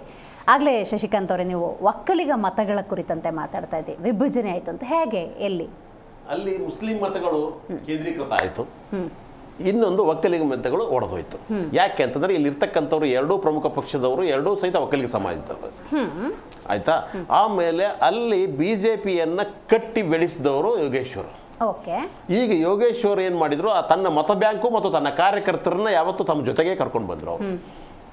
ಅವ್ರು ಎಲ್ಲೆಲ್ಲಿ ಜಂಪ್ ಮಾಡ್ತಾರಲ್ಲ ಅಲ್ಲೇನೆ ಅವರು ಅವ್ರ ಮೇಲಿರೋ ಆರೋಪ ಏನಂದ್ರೆ ಇವ್ರು ಬರೋಕ್ ಮುಂಚೆನೆ ಎಲ್ಲರೂ ಸಹಿತ ಕಾಂಗ್ರೆಸ್ ಸೇರಿಸ್ಬಿಟ್ಟಿದ್ರು ಅನ್ನೋ ಆರೋಪ ಇದೆ. ಹೀಗಾಗಿ ಒಕ್ಕಲಿಗರ ಮತಗಳು ಏನಾಯ್ತು, ನಿಖಿಲ್ ಅವರಿಗೆ ಒಂದಿಷ್ಟು ಹೋಗಿ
ಇವತ್ತು BJPಗರ ಜೊತೆ ನೀವು ಮಾರುವಾಗ ನಾನೆಲ್ಲ ಮಾತಾಡಿದ್ದು, ಅರವಿಂದ್ ಕೇಜ್ರಿವಾಲ್ ಹೇಳಿದ್ದಲ್ಲ, ನಮ್ಮ BJPಗರೇ ಹೇಳಿದ್ರು. ಏನು ಹೇಳಿದ್ರು? 100 ಸ್ಮಾರ್ಟ್ ಸಿಟಿ ಮಾಡ್ತೀವಿ ಅಂತ ಹೇಳಿದ್ದಾರೆ. ಕರೆಕ್ಟಾ? 2023ಕ್ಕೆ ರೈತರ ಆದಾಯ ದ್ವಿಗುಣ ಮಾಡ್ತೀನಿ ಅಂತ ಹೇಳಿದ್ರು. ಕರೆಕ್ಟಾ? 2 ಕೋಟಿ ಉದ್ಯೋಗ ಕೊಡ್ತೀನಿ ಅಂತ ಹೇಳಿದ್ರು. ಮಾಡಿದ್ರ? ಎಲ್ಲ ರಸ್ತೆಗಳನ್ನ ಸಂಪೂರ್ಣವಾಗಿ ಮಾಡ್ತೀವಿ ಅಂತ ಹೇಳಿದ್ರು. 2022ಕ್ಕೆ ಪ್ರತಿಯೊಬ್ಬರಿಗೂ ಮನೆ ಕೊಡ್ತೀವಿ ಅಂತ ಹೇಳಿದ್ರು. 2022ಕ್ಕೆ ಪ್ರತಿಯೊಬ್ಬರ ಮನೆಗೆ ನೀರು ಕೊಡ್ತೀನಿ ಅಂತ ಹೇಳಿದ್ರು. ಅಂದ್ರೆ ನಾನು ಹೇಳಿದ್ದಲ್ಲ, ಇದು ನರೇಂದ್ರ ಮೋದಿ ಅವರು ಹೇಳಿದ್ದ. ಅಲ್ಲದೆ ಡಾಲರ್ನ ಇಲ್ಲಿಂದ ಎಲ್ಲಿ ತರ್ತೀವಿ ಅಂತ ಹೇಳಿದ್ರು. ಗೊತ್ತಲ್ಲ, ಡಾಲರ್ ಪ್ರೈಸ್ ಏನಾಗುತ್ತೆ ಅಂತ ಹೇಳಿ. ಬೆಲೆ ಏರಿಕೆ ಕಡಿಮೆ ಮಾಡ್ತೀನಿ ಅಂತ ಹೇಳಿದ್ರಿ. ಹೋಗ್ಲಿ, ಎಲ್ಲಕ್ಕಿಂತ ಮುಖ್ಯವಾಗಿ ನಾನು ಕೂಡ ಆಶ್ಚರ್ಯಪಟ್ಟಿದ್ದೆ ಅವ್ರು ಹೇಳುವಾಗ. ಕಪ್ಪು ಹಣ ತಂದ್ಬಿಟ್ಟು ಜನರಿಗೆ ಹಂಚೋದ್ ಬಿಡಿ, ಅದು ಬೇಡ. ಕಪ್ಪು ಹಣ ತರದಲ್ಲ, ಜಾಸ್ತಿ ಆಗಿದೆ ಇವತ್ತು ವಿದೇಶದಲ್ಲಿ, ಇವತ್ತು ಸ್ವಿಸ್ ಬ್ಯಾಂಕ್ ಅಲ್ಲಿ. ಇದು ಒಂದೇನಾದ್ರು ದುರಂತ ನಮ್ಮ ದೇಶದ್ದು. ಅಂದ್ರೆ ಗೋಧಿ ಮೀಡಿಯಾ ಅಂತ ಯಾಕೆ ಹೇಳ್ತೀನಿ ಅಂದ್ರೆ, ನಾನು ಕೆಲವೊಂದು ಮೀಡಿಯಾಗಳು ನಿಮ್ಮ ಬಗ್ಗೆ ಹೇಳ್ತಿಲ್ಲ ನಾನು, ಬೇರೆ ಕೆಲವೊಂದು ಮೀಡಿಯಾಗಳಿದ್ದಾವೆ. ಅವ್ರ ನೆಟ್ವರ್ಕ್ ಅವ್ರು ಹೇಗಿದೆ ಅಂದರೆ, ಅವರು ಕೂಡ ಮೋದಿ ಪರವಾಗಿ ಅಥವಾ BJP ಪರವಾಗಿ ಮಾತಾಡಿಲ್ಲ ಅಂದರೆ IT ರೇಡ್ಗಳು ಹಾಕ್ತವೆ, CBI ರೇಡ್ಗಳು ಹಾಕ್ತವೆ. ಆ ಥರ ಪರಿಸ್ಥಿತಿ ಇಟ್ಟಿದ್ದಾರೆ ಇವತ್ತು. ಅಷ್ಟು ಭಯದಲ್ಲಿ ಇವರು ಕೆಲಸ ಮಾಡ್ತಾ ಇದ್ದಾರೆ. ಒಂದು, ಅವರು ಪ್ರಶಾಂತಿ ಅವರು ಹೇಳ್ತಾ ಇದ್ರು, ಜನರನ್ನು ಮೂರ್ಖರನ್ನೇ ಮಾಡ್ತಾ ಇದ್ದಾರೆ ಅಂತೇಳಿ. ಎಷ್ಟು ದುರಂತ ಅಂದರೆ, ನ್ಯಾಷನಲ್ ಪಾರ್ಟಿ ವಕ್ತಾರರಾಗಿ ಈ ಥರ ಮಾತಾಡ್ತಾರೆ ಅಂದರೆ ನಮ್ಮ ದೇಶದ ದುರಂತ ಅಂತ ಹೇಳಿಕ್ಕೆ ಇಷ್ಟಪಡ್ತೀನಿ. ಯಾರು ನಿಮ್ಮ ಮನೆಯಿಂದ ಕೊಡ್ತಾ ಇಲ್ಲ, ಯಾರ ಮನೆಯಿಂದ ಕೊಡ್ತಾ ಇಲ್ಲ. ತೆರಿಗೆ ಹಣನ ಜನರಿಗೆ ಮುಟ್ಸ್ತಾ ಇದ್ದಾರೆ, ಅರ್ಥ ಮಾಡ್ಕೊಳ್ಳಿ ನೀವು. ಪ್ರತಿಯೊಬ್ಬ ಭಿಕ್ಷುಕ ಕೂಡ ಇವತ್ತು ಒಂದು ಮ್ಯಾಚ್ ಬಾಕ್ಸ್ ತೊಗೊಂಡ್ರೆ ಅದು ಟ್ಯಾಕ್ಸ್ ಕಟ್ತಾನೆ, GST ಕಟ್ತಾನೆ. ಅದು ನಿಮಗೆ ನಮ್ಮ ದೇಶಕ್ಕೆ ಬರ್ತಾ ಇದೆ ದುಡ್ಡು. ಪ್ರತಿಯೊಬ್ಬ ಟ್ಯಾಕ್ಸ್ ಕಟ್ತಾರನ್ನೇ ಅವ್ರ ದುಡ್ಡು ಹೋಗ್ತಾ ಇದೆ ಹೊರತು ಯಾರಪ್ಪನ ಮನೆಯಿಂದ ಕೊಡ್ತಾ ಇಲ್ಲ. ಇವೆಲ್ಲ ಸ್ಕೀಮ್ಗಳು ಸರಿಯಾಗಿ ಅನುಷ್ಠಾನ ಬರಬೇಕಾಗಿದೆ. ಇವತ್ತು ನೋಡಿ, ಡೆಲ್ಲಿಯಲ್ಲಿ ಮಾಡ್ತಾ ಇದ್ದೀವಿ ನಾವು. ಡೆಲ್ಲಿಯಲ್ಲಿ ಪ್ರತಿಯೊಂದು ಇವೇನು ಸ್ಕೀಮ್ಗಳಿದಾವಲ್ಲ, ಒಂದು ಸಾಲ ಮಾಡಿದೆ ಎಷ್ಟು 24,000 ಕೋಟಿ ಇತ್ತು ಅರವಿಂದ್ ಕೇಜ್ರಿವಾಲ್ ಅವರು ಮುಖ್ಯಮಂತ್ರಿ ಆದಾಗ. ಇವಾಗ 12,000 ಕೋಟಿ ಆಗಿದೆ. ಅಂದರೆ ಸಾಲನ ಕಡಿಮೆ ಮಾಡಿದ್ದಾರೆ. ಆದರೆ ಇಲ್ಲಿ ನಮ್ಮ ರಾಜ್ಯದ ದುರಂತ ಏನಂದರೆ, ಸಿದ್ದರಾಮಯ್ಯನವರು 1,85,000 ಕೋಟಿ ಸಾಲ ಮಾಡಿಬಿಟ್ಟು ಇದು ಉಚಿತಗಳನ್ನು ಕೊಡ್ತಾ ಇದ್ದಾರೆ. ಅದೇನಾಗಿದೆ ಅಂದರೆ, ಸಾಲ ಮಾಡ್ತಾ ಇದ್ದಾರೆ. ಅದು ದುರಂತ ರಾಜ್ಯದ್ದು. ಯಾಕಂದರೆ ಸರಿಯಾಗಿ ಬಿಗಿಯಿಂದ ಒಂದು ರಾಜಕಾರಣ ಆಡಳಿತ ಮಾಡಿದರೆ, ಸೋರಿಕೆಯನ್ನು ತಡೆಗಟ್ಟಿದ್ರೆ, ಭ್ರಷ್ಟಾಚಾರ ನಿರ್ಮೂಲನೆ ಮಾಡಿದ್ರೆ ಅಥವಾ ಕಡಿಮೆ ಮಾಡೋ ಪ್ರಯತ್ನ ಮಾಡಿದ್ರೆ, ಅವಾಗೇನಂತ ಸಂಪನ್ಮೂಲಗಳು ಕ್ರೋಢೀಕರಣ ಆಗುತ್ತೆ. ಅವಾಗೇನಂದ್ರೆ ಉಚಿತಗಳು ಕೊಡೋಕೆ ಈಜಿ ಆಗುತ್ತೆ. ಇದೇ ಡೆಲ್ಲಿ, ಪಂಜಾಬಲ್ಲಿ ಆಗ್ತಿರೋದು. ನೋಡಿ, ಪಂಜಾಬಲ್ಲಿ ಭಗವಂತ್ ಸಿಂಗ್ ಮಾನ್ ಅವರು ಮುಖ್ಯಮಂತ್ರಿ ಆದಾಗ ಅದ್ರ ರಾಜ್ಯದ ಸಾಲ 3,30,000 ಕೋಟಿ ಇವತ್ತು ಅಷ್ಟೇ ಇದೆ. ಅಂದ್ರೆ ನಾ ಏನು ಹೇಳಿದ್ರೆ, ಇನ್ನೊಂದು ಉಪಚುನಾವಣೆ ಬಗ್ಗೆ ಹೇಳಲೇಬೇಕಾಗಿದೆ. ದೇವೇಗೌಡರು 93 ವರ್ಷದ ದೇವೇಗೌಡರು ಬಂದು ಆ ಚುನಾವಣೆ ಮಾಡ್ತಾರೆ. ನಮ್ಮಂಥ ರಾಜಕಾರಣಿಗಳು ಏನಂದ್ರೆ ಪ್ರೇರಣೆ ಅಂತ ಹೇಳಕ್ಕೆ ಇಷ್ಟಪಡ್ತೇನೆ. ಏನ್ರಿ ಶಕ್ತಿ ಮನುಷ್ಯನಿಗೆ ಆ ವಯಸ್ಸಾಗಿರುವಾಗ. ಆದರೆ ರಾಜಕಾರಣ ಬೇರೆ ವಿಷಯ, ಆ ವ್ಯಕ್ತಿಯ ಶಕ್ತಿ ಇದೆಯಲ್ಲ, ಅದನ್ನು ಮೆಚ್ಚಲೇಬೇಕಾಗಿದೆ. ಯಾಕಂದರೆ ಇವತ್ತು ರಾಜಕಾರಣದಲ್ಲಿ ಅಷ್ಟು ಅಟವಾದಿಗಳು ಎಂತಂದರೆ ನಮ್ಮ ಕರ್ನಾಟಕದಲ್ಲಿ ಅಂದರೆ ದೇವೇಗೌಡ ಮುಂಚೂಣಿಯಲ್ಲಿದ್ದಾರೆ ಅಂತ ಹೇಳಿಕ್ಕೆ ಇಷ್ಟಪಡ್ತೇನೆ. ಅಲ್ಲಿ ಇನ್ನೊಂದು ಸೂಕ್ಷ್ಮವಾದ ವಿಷಯ ಹೇಳ್ತೀನಿ ನಿಮಗೆ. BJP ಲೀಡರ್ಶಿಪ್ ಇರ್ಬೋದು ಕರ್ನಾಟಕದಲ್ಲಿ, ಆಮೇಲೆ ಕುಮಾರಸ್ವಾಮಿ, 2 ವಿಷಯಗಳು ನಡೀತಾ ಇದೆ ಕರ್ನಾಟಕದಲ್ಲಿ. ಇವತ್ತು ಏನಾಗಿದೆ ಅಂದರೆ, ರಾಷ್ಟ್ರ ನಾಯಕತ್ವದಲ್ಲಿ ಜೊತೆ ಮುಂದುಗಡೆ ಅಮಿತ್ ಶಾ ಇರ್ಬೋದು, ಮೋದಿಯವರು ಇರ್ಬೋದು, ಅಥವಾ ನಡ್ಡಾ ಮುಂದುಗಡೆ ವಿಜಯೇಂದ್ರ ಅವ್ರು ಮಾತನಾಡ್ತಾ ಇಲ್ಲ. ಇವತ್ತು ಕುಮಾರಸ್ವಾಮಿ ಅವರು ಮಾತನಾಡ್ತಾ ಇದ್ದಾರೆ. ಅಂದರೆ ಕರ್ನಾಟಕದ BJPನ ಕಂಟ್ರೋಲ್ ಮಾಡ್ತಾರೆ ಕುಮಾರಸ್ವಾಮಿ. ಆ ಮಟ್ಟಕ್ಕೆ ಹೋಗ್ಬಿಟ್ಟಿದ್ದಾರೆ ಇವತ್ತು. ಅಂದರೆ ನಿಖಿಲ್ ಕುಮಾರಸ್ವಾಮಿ ಗೆದ್ದಿದ್ದೇ ಆಗಿದ್ದರೆ ಮತ್ತೆ ಕುಮಾರಸ್ವಾಮಿಗೆ ಕೊಂಬು ಬರ್ತಾ ಇತ್ತು, ನಮ್ಮ ಕರ್ನಾಟಕದ BJPನ ಆಟ ಆಡ್ತಾರೆ ಅಂತ ಹೇಳ್ಬಿಟ್ಟು BJPಗರ ಕುತಂತ್ರ ಕೂಡ ಇದರಲ್ಲಿ ಅಡಗಿದೆ. ನಿಖಿಲ್ ಕುಮಾರಸ್ವಾಮಿ ಸೋಲಕ್ಕೆ ಇದೊಂದು ಕಾರಣ ಇದೆ ಅಂತ ಹೇಳಕ್ಕೆ ಇಷ್ಟಪಡ್ತೇನೆ. ಅಲ್ಲದೆ ಇನ್ನೊಂದು ವಿಷಯ ನೋಡಿ, ಸೂಕ್ಷ್ಮ ವಿಷಯ ಹೇಳಬೇಕು ರಾಜಕಾರಣದಲ್ಲಿ. ವಕ್ಫ್ ಅಂತಲ್ಲ, ವಕ್ಫ್ ಹಗರಣ ಇದೆಯಲ್ಲ, ಅದು ಒಂದು ರದ್ದ ಅಂತ. ಇದೇನಾಗಿದೆ ಅಂದರೆ, ಇವತ್ತು ಕೋರ್ಟಲ್ಲಿದೆ, ಚರ್ಚೆ ನಡೀತಾ ಇದೆ, ಅದ್ರ ಬಗ್ಗೆ ಇದಕ್ಕೆ ಎನ್ಕ್ವೈರಿ ನಡೀತಾ ಇದೆ. ಹೌದಾ? ಇದನ್ನು ರಾಜಕೀಯಕ್ಕೆ ಬಳಸ್ತಾ ಇದ್ದಾರಲ್ಲ ಇವತ್ತು BJPಗರು, ಕಾಂಗ್ರೆಸ್ನಗರು. ಅದು ಒಂದು ಹೇಯ ರಾಜಕಾರಣ ಅಂತ ಹೇಳಲಿಕ್ಕೆ ಇಷ್ಟಪಡ್ತೇನೆ. ಯಾಕಂದರೆ ವಕ್ಫ್ ಅದು ಒಂದು ಸಮುದಾಯದಿದೆ, ಅದು ಕೋರ್ಟಲ್ಲಿ ಇತ್ಯರ್ಥ ಆಗಲಿ. ದಯವಿಟ್ಟು ಆದಿ ಬೀದಿಯಲ್ಲಿ ಮಾತಾಡೋ ವಿಷಯ ಅಲ್ಲ ಅದು ಕೋರ್ಟಲ್ಲಿ ಮಾತಾಡೋಕೆ ಬಿಡಿ. ನಿಮ್ಮ ಹತ್ರ ಡಾಕ್ಯುಮೆಂಟ್ಸ್ ಇದ್ದರೆ, ವಿಷಯಗಳಿದ್ದರೆ ಕೋರ್ಟಲ್ಲಿ ಮಾತಾಡಿ. ದಯವಿಟ್ಟು ಇದನ್ನು ರಾಜಕಾರಣ ಮಾಡಬೇಡಿ ಅಂತೇಳಿ ಹೇಳಲಿಕ್ಕೆ ಇಷ್ಟಪಡ್ತೇನೆ.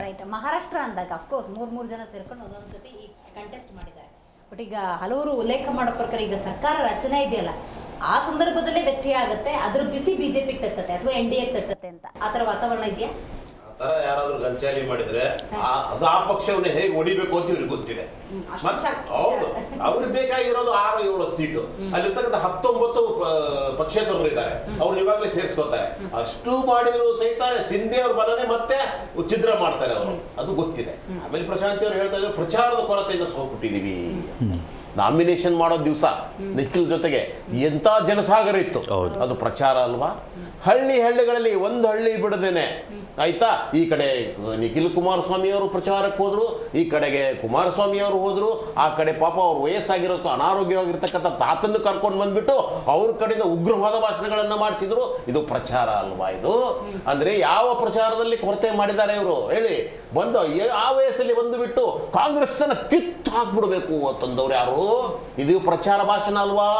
ಕುಮಾರಸ್ವಾಮಿ ಓದಲಿಲ್ಲ, ಅವರು ಕೇಂದ್ರ ಮಂತ್ರಿ, ಇವಾಗ ಕೇಂದ್ರ ಸಚಿವರು, ಇಡೀ ದೇಶದಲ್ಲಿ ಆಗು ಹೋಗುಗಳನ್ನ ಯೋಚನೆ ಮಾಡಬೇಕಾದವರು. ಆ 1 ತಿಂಗಳುಗಳ ಕಾಲ ಕರ್ನಾಟಕವೂ ಅಲ್ಲ, ಬರೀ ಚನ್ನಪಟ್ಟಣಕ್ಕೆ ಬಂದು ಸೀಮಿತ ಆಗೋಗ್ಬಿಟ್ರಲ್ಲ, ಅದು ಪ್ರಚಾರ ಅಲ್ವಾ ಅದು? ಯಾವ ಪ್ರಚಾರದಲ್ಲಿಯೂ, ಆಮೇಲೆ ಒಂದು 200 ಕೋಟಿ ರೂಪಾಯಿ ದುಡ್ಡು ಹಂಚುವುದರಲ್ಲಿಯೂ ಯಾವುದರಲ್ಲಿಯೂ ಸಹಿತ ಒಂದು ಚಿಕ್ಕ ಕೊರತೆಯನ್ನು ಮಾಡಿಲ್ಲ. ಯಾಕಂದ್ರೆ ಈ ಸಾರ್ತಿ ಶತಾಯ ಗತಾಯ ಗೆಲ್ಲಲೇಬೇಕಂತ ಹಠವನ್ನ ಪಟ್ಟಿದ್ರು. ಯಾಕಂದ್ರೆ ಅವರ DKC ಯನ್ನು ವಿರೋಧಿಸಬೇಕಾಗಿತ್ತು, ಅವರನ್ನು ಸೋಲಿಸಬೇಕಾಗಿತ್ತು ಇವರು ಯೋಗೇಶ್ವರನ ಮೂಲಕ. ಸೊ ಆದ್ದರಿಂದ ಆಮೇಲೆ ಇವ್ರು ಹೇಳ್ತಾ ಇದ್ದಾರೆ ಆತ್ಮಾವಲೋಕನ ಮಾಡ್ಕೊಂಡ್ಬಿಡ್ತೀವಿ ಅಂತ. ಹಾಗಾದ್ರೆ ಕಳೆದ ಚುನಾವಣೆಯಲ್ಲಿ ಈಗಾಗಲೇ ಎಲ್ಲ ಸೋತು ಸುಣ್ಣಾಗಿದ್ರಲ್ಲ, 136 ಅವ್ರು ಕೊಟ್ಟಿದ್ರಲ್ವಾ, ಅವಾಗ ಯಾಕೆ ಆತ್ಮಾವಲೋಕನ ಮಾಡ್ಕೊಳ್ಳಿಲ್ಲ? 1.5 ವರ್ಷ ಬೇಕಾಗಿತ್ತು ನಿಮ್ಗೆ ಆತ್ಮಾವಲೋಕನ ಮಾಡ್ಕೊಳ್ಳಕ್ಕೆ. ಇರೋ ಈ 3 ಸೀಟಿಗೆ ಏನಾಗ ಆತ್ಮಾವಲೋಕನ ಮಾಡ್ತಾ ಇದ್ದೀರಿ? ಆಕಸ್ಮಿಕವಾಗಿ ನೀವು ಈ 1 ವರ್ಷದಲ್ಲಿ ಆತ್ಮಾವಲೋಕನ ಮಾಡಿಕೊಂಡು ಈ ಧರ್ಮದ ಒಂದು ವಿಭಜನೆ ಮಾಡೋದನ್ನ ಬಿಟ್ಟಿದ್ರೆ, ಜನರ ಪರವಾಗಿ ಕೆಲಸ ಮಾಡಿದ್ರೆ, ಯಾವ ಮಾತೆತ್ತಿ ರಾಜೀನಾಮೆ ಕೊಡಿ. ಪ್ರತಿ ದಿವಸವೂ ಸಹಿತ 3 ತಿಂಗಳಿಗೆ ಬಿದ್ದೋಗುತ್ತೆ, 6 ತಿಂಗಳಿಗೆ ಸರ್ಕಾರ ಬಿದ್ದೋಗುತ್ತೆ. ಅಲ್ಲ ಸ್ವಾಮಿ, ನಾನು ಓಟ್ ಹಾಕಿದ್ದೀನಿ ಏನಕ್ಕೆ? ಒಂದು ಸುಭದ್ರ ಸರ್ಕಾರ ಬರಲಿ, 5 ವರ್ಷಗಳ ಕಾಲ ಸರ್ಕಾರ ಕೆಲಸ ಮಾಡಲಿ ಅಂತ ನಾನು ಕೊಟ್ಟಿದ್ದೀನಿ. ನೀವು ನೋಡಿದ್ರೆ ಅದು ಅತಂತ್ರ ಮಾಡಬೇಕು, ಇವಾಗ ಕಾಲ ಎಳೆದು ಬೀಳಿಸ್ಬಿಡ್ಬೇಕು ಅಂತ ಹೇಳ್ತಾ ಇದ್ದೀರಲ್ಲ. ಹಾಗಾದ್ರೆ ನನ್ನ ಓಟಿಂಗ್ ಮರ್ಯಾದೆ ಇಲ್ವಾ? ನನ್ನ ನಿರ್ಧಾರಕ್ಕೆ ಮರ್ಯಾದೆ ಇಲ್ವಾ? ಸೊ ಆದ್ದರಿಂದ ಜನರು ಮೂರ್ಖರಲ್ಲ, ಯಾರು ಮೂರ್ಖರು ಮಾಡಕ್ಕಾಗೋದಿಲ್ಲ. ಆ ತರ ಮೂರ್ಖರು ಮಾಡ್ಬೇಕಾಗಿದ್ರೆ ಇವ್ರು ಹೇಳಿದ್ರೆ ಒಂದು ಪಟ್ಟಿ, ಏನು 15 ಲಕ್ಷ ಕೊಡ್ತೀನಿ, ಆಮೇಲೆ 2 ಕೋಟಿ 3 ಕೋಟಿ ಇದನ್ನ ಕೊಟ್ಬಿಡ್ತೀನಿ ವರ್ಷಕ್ಕೆ ಉದ್ಯೋಗ, ಇದೆಲ್ಲ ಮೂರ್ಖರನ್ನ ಮಾಡ್ಲಿಕ್ಕೆ ಕೊಟ್ಟಿರ್ತಕ್ಕಂಥ ಆಶ್ವಾಸನೆಗಳು ಇವತ್ತರೂ 10 ವರ್ಷ ಆದ್ರೂ ನೆರವೇರಿಸಿಲ್ವಲ್ಲ. ಹಾಗಾದಾಗ ಇಲ್ಲಿ ಇರ್ತಕ್ಕಂಥದ್ದು ಮೂರ್ಖರನ್ನ ಮಾಡ್ಲಿಕ್ಕೆ ಸಾಧ್ಯ ಇಲ್ಲ. They are very smart. ಇವತ್ತು ಸಹಿತ ಕರ್ನಾಟಕದಲ್ಲಿ ಯಾಕೆ 135 ಸೀಟ್ ಗೆಲ್ಸಿದ್ರೆ ಹೇಳಿ? ಏನಾದ್ರೂ 10-15 ಸೀಟ್ ಹೆಚ್ಚಿಗೆ ಮಾಡಿದ್ರೆ ಅವ್ರು ಖರೀದಿ ಮಾಡ್ಬಿಡ್ತಾರೆ, ಮತ್ತೆ ಅವ್ರು ಪರ್ಚೇಸ್ ಮಾಡ್ಬಿಡ್ತಾರೆ, ಮತ್ತೆ ಕುದುರೆ ವ್ಯಾಪಾರ ಮಾಡ್ಬಿಡ್ತಾರೆ, ಆಪರೇಷನ್ ಕಮಲ ಮಾಡ್ಬಿಡ್ತಾರೆ, ಮತ್ತೆ ಬೀಳಿಸ್ತಾರೆ. ಅತಂತ್ರ ಸರ್ಕಾರ ಬರುತ್ತೆ ಅಂತ ಕರ್ನಾಟಕದಲ್ಲಿ ಪ್ರಜ್ಞಾವಂತ ಮತದಾರ ಹೆಚ್ಚು ಸೀಟನ್ನ ಕೊಟ್ಟರು. ಇವತ್ತವರೆಗೂ ಯಾರು ತೆಗೆದುಕೊಳ್ಳದಂತ ಸೀಟನ್ನ ಕೊಟ್ಟರಲ್ವಾ? ಇವತ್ತು ಜಾರ್ಖಂಡಲ್ಲಿ ಆಗಿದ್ದೇನು ಗೊತ್ತು ಅವ್ರಿಗೆ. ಹೇಗಾದ್ರೂ ಮಾಡಿದ್ರೆ ಮತ್ತೆ ಬೀಳಿಸ್ತಾರೆ, ಮತ್ತೆ ಆಪರೇಷನ್ ಮಾಡ್ತಾರೆ. ಅದಕ್ಕೋಸ್ಕರ ಅಲ್ಲೇ ಸಹಿತ ಮ್ಯಾಂಡೇಟರಿ ಕೊಟ್ಬಿಟ್ರು. ಆಮೇಲೆ ಇಲ್ಲಿ ಮಹಾರಾಷ್ಟ್ರದಲ್ಲಿ ಸಹಿತ ಯಾವುದೇ ಒಂದು ಪಕ್ಷಕ್ಕೆ ಬಹುಮತ ಕೊಡಲಿಲ್ಲ ಅವರು. ಯಾಕಂದ್ರೆ ಇನ್ನೊಂದು ಪಕ್ಷದ ಮೇಲೆ ಅವಲಂಬ ಆಗಬೇಕು, ಡಿಪೆಂಡೆನ್ಸ್ ಆಗಬೇಕು, ಅಂದ್ರೆ ಸರ್ಕಾರ ಆಗುತ್ತೆ. ಇಲ್ಲ ಅಂದ್ರೆ ಏನಾದರೂ ಮ್ಯಾಂಡೇಟರಿ ಕೊಟ್ಟುಬಿಟ್ರೆ ದೊಡ್ಡದಾಗಿ ಸರ್ವಾಧಿಕಾರಿ ಸರ್ಕಾರ ಆಗುತ್ತೆ. ಜನ ಯಾವತ್ತೂ ಮೂರ್ಖರಲ್ಲ, ಮೂರ್ಖರನ್ನಾಗಿ ಮಾಡ್ಲಿಕ್ಕೆ ಸಾಧ್ಯತೆಗಳಿಲ್ಲ. ಆದ್ದರಿಂದ ದಯವಿಟ್ಟು ಮೂರ್ಖರು ಅಂತ ಹೇಳೋದಿದ್ರೆ ಯಾರು ಸುಳ್ಳು ಆಶ್ವಾಸನೆ ಕೊಡ್ತಾರೆ ಅವರು ಮೂರ್ಖರನ್ನಿ, ಯಾರು ಆ ಆಶ್ವಾಸನೆಗಳು ನೆರವೇರಿಸಲು ಅವರು ಮೂರ್ಖರನ್ನಿ. ಜನರು ಪ್ರಜ್ಞಾವಂತರಾಗಿದ್ದಾರೆ, ಅವ್ರಿಗೆ ಗೊತ್ತಿದೆ ಯಾರಿಗೆ ಓಟ್ ಹಾಕಬೇಕು, ಯಾವ ಕಾಲು ಎಳಿಬೇಕು ಅಂತ ಗೊತ್ತಿದ್ದಾವೆ. ಆದ್ರಿಂದ ನಾನು ಜನ, ನೀವು ಜನ, ಜನರ ಪರವಾಗಿ ನಾವೆಲ್ಲ ಕೆಲಸ ಮಾಡೋಣ. ಆಕಸ್ಮಿಕವಾಗಿ ಏನಾದ್ರು ಮಾಡಬೇಕು ಅಂದ್ರೆ ಸುಳ್ಳು ಆಶ್ವಾಸನೆ ಕೊಟ್ಟಿರ್ತಕ್ಕಂಥ ನಿಮ್ಮ ಪಾರ್ಟಿ, ಅವ್ರ ಪಾರ್ಟಿ, ಇನ್ನೊಂದು ಪಾರ್ಟಿ, ಅವ್ರನ್ನ ಮೊಟ್ಟ ಮೊದಲದಾಗಿ ಮೂರ್ಖರು, ಶತಮೂರ್ಖರು ಅಂತ ನಾವು ಬೇಕಾದ್ರೆ ಬೈತಾ ಇರೋಣ. ದುಡ್ಡು ಕೊಡೋದು ನಿಲ್ಲಿಸಬೇಕು, ತಗೊಳ್ಳೋದು ಯಾಕ್ರಿ? ನಮ್ ದುಡ್ಡು 5,000 ನೀ ಕೊಡ್ತೀಯ ತಗೊಳ್ತೀನಿ, 10,000 ನೀ ಕೊಡ್ತೀಯ ತಗೊಳ್ತೀಯ. ಯಾಕಂದ್ರೆ ಜನರ ದುಡ್ಡು ಇಷ್ಟ ದಿವಸ ನೀವು ಲೂಟಿ ಹೊಡೆದಿದ್ದ ದುಡ್ಡದು. ನಮ್ಮ ದುಡ್ಡು ನಮ್ಗೆ ಕೊಡಿ, ಪರವಾಗಿಲ್ಲ, ನಾವು ತೆಗೆದುಕೊಳ್ತೀವಿ. ಆದ್ರೆ ಓಟ್ ಹಾಕುವಾಗ ನನ್ನ ಯೋಚನೆ ಬಳಸ್ತೀನಿ, ಆಯ್ತಾ? ನೀ ನನ್ನನ್ನು ಮೂರ್ಖರು ಮಾಡಕ್ ಸಾಧ್ಯತೆಗಳಿಲ್ಲ.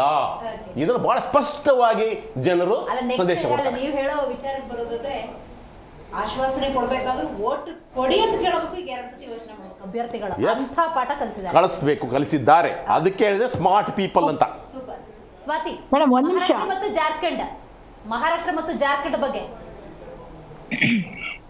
ಜಾರ್ಖಂಡ್ ನಲ್ಲಿ ಏನ್ ಇವತ್ತಿನ ದಿನ ಪೋಲ್ಸ್ಟರ್ಸ್ ಇಲ್ಲ ಬಿಜೆಪಿ ಬಂದ್ಬಿಡುತ್ತೆ, ಇನ್ನೇನು ಕಾಂಗ್ರೆಸ್ ಧೂಳಿಪಟ ಆಗೋಯ್ತು ಅಂತ ಕೊಟ್ಟಿದ್ರು. ವ್ಯತಿರಿಕ್ತವಾಗಿ ರಿಸಲ್ಟ್ ಬಂದಿದೆ. ಹೇಮಂತ್ ಸೊರೇನ್ ಅವ್ರನ್ನ ಜೈಲಿಗೆ ಕಳಿಸ್ತೀರಿ, ಇಡಿ ಮತ್ತು CBI ನ ಬಳಸ್ಕೊಳ್ತೀರಿ, ಇಷ್ಟೆಲ್ಲ ಮಾಡಿದ್ರೂನು ನಾವು ಹೇಗೆ ವಾಪಸ್ ಬಂದಿದೀವಿ ಜಾರ್ಖಂಡ್ ಅಲ್ಲಿ ಅನ್ನುವಂಥದ್ದನ್ನ ನೀವು ಸ್ಪಷ್ಟವಾಗಿ ನೋಡಿದ್ದೀರಿ.